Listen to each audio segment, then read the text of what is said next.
What would happen if a black hole entered our solar system? How likely is it that a black hole could enter the solar system? Well, you'd have to define likely. It is more likely that the Earth will get swallowed by a black hole than, say, winning the lottery 10 times in a row, but less likely than being struck by lightning. In fact, the odds of a black hole devouring our planet are estimated at 1 in a trillion. There are two predominant types of black hole in the universe. The first are supermassive black holes found churning at the center of galaxies. These don't really pose any threat to us, until our galaxy collides with another like the Andromeda Galaxy in a few billion years. The other type are interstellar black holes, those formed when a large star goes supernova. These can be just a dozen or so miles across, with one of the closest to us being Cygnus X, one about 6,000 light-years away measuring 44 kilometers, 27 miles, in diameter. If a black hole like Cygnus X1 were to stray near the solar system, within a light-year or so, its gravity would cause chaos. The orbits of the outer planets and comets would be significantly and possibly disastrously altered, and this would in turn threaten the orbits of the inner planets and even the Sun.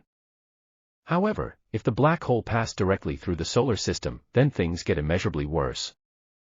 At a distance 100,000 times greater than that between Earth and the Sun, the black hole would pass through the Oort cloud. It's possible that this would send a large number of comets hurtling inwards towards Earth and the other planets. Aside from this influx of comets, however, things wouldn't seem so awry at first. As the black hole made its way into the solar system, it would be invisible to us aside from a slight gravitational lensing effect on distant stars.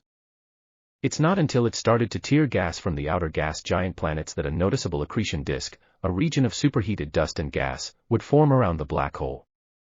Now, the terrifying power of the black hole is all too visible to us on Earth. Despite such a black hole being several thousand times smaller than any of the planets, its mass would be several thousand times greater. Thus, any planets unfortunate enough to be caught in its path would be devoured, even those as large as Jupiter. If we couldn't see the black hole yet, we'd certainly notice the planets suddenly being torn limb from limb. By the time the black hole reached the asteroid belt between Mars and Jupiter, things would look bleak for us. The intense gravitational pull of the black hole would have torn our planet asunder, causing devastating earthquakes and supervolcanoes the likes of which humanity has never witnessed before. Upon reaching Earth's orbit, our planet is all but doomed, reduced to a smoldering uninhabitable magma-laden rock, with Mercury and Venus soon following suit. The final battle, between the black hole and the Sun, wouldn't be quite so one-sided. A gravitational tug-of-war would ensue and, depending on the initial mass of the black hole, there's a chance the Sun could survive in some shape or form. Unfortunately, the most likely scenario is that, like the planets, the Sun is ripped apart and joins the planets in the swirling mass of superheated dust and gas roaring around the black hole. This accretion disk would extend hundreds of thousands or perhaps millions of miles from the relatively tiny black hole at its center, replacing our solar system with a circular inferno of the dead inhabitants it once housed. It's fortunate, then, that the likelihood of this whole situation occurring is pretty minimal. If you do happen to win the lottery 10 times in a row, though, then please let us know so we can duly begin to panic.